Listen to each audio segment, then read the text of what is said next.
So before I tell you when you should use a maglock, let me quickly describe what a maglock is. So here's our door. There are two types of locks that we typically use in access control. First being a door strike. It gets installed into the door frame of the door and gets hooked up to the access control panel. Now when the user wants to get in, the access control panel will send voltage to the electric strike, which will open the keeper, and then the user could push the door open.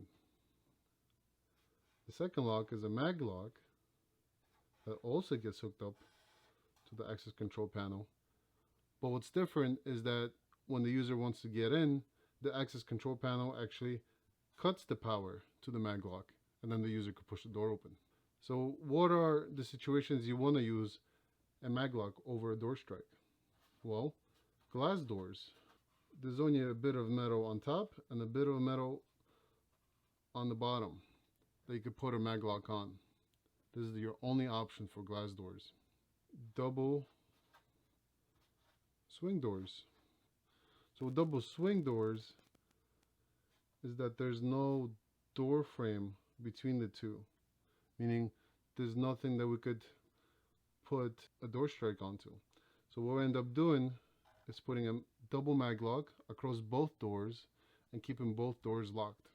Any high security installation, like server rooms or very safe rooms or private rooms, when maglock gets mounted on the inside of the door, there's no way from the outside to tamper with that maglock. Now with a door strike, the bit of keeper with the latch interfaces with is exposed, and you could pry it open with a screwdriver or a knife.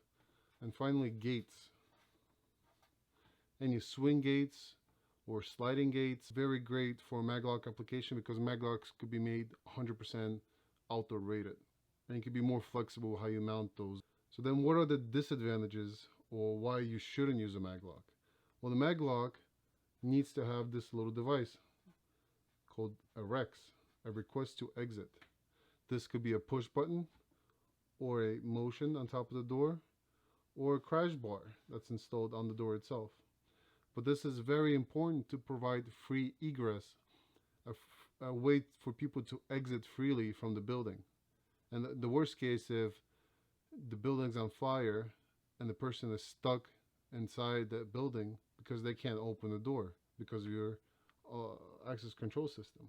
So the REX is very, very important for a door with a maglock. Also, by code, in most places, you need to hook up the maglock to a fire control panel. So in case the fire alarm gets activated, the fire alarm itself could cut power to the maglock and keep that door open for as long as the fire alarm is activated.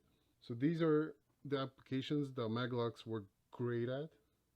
But any other application, you really should consider installing a door strike instead of a maglock. Thank you for your time. My name is Stas. And if you need any help with access control in your properties, feel free to give me a call, an email, whatever it is. You can find me online. You can find me on LinkedIn.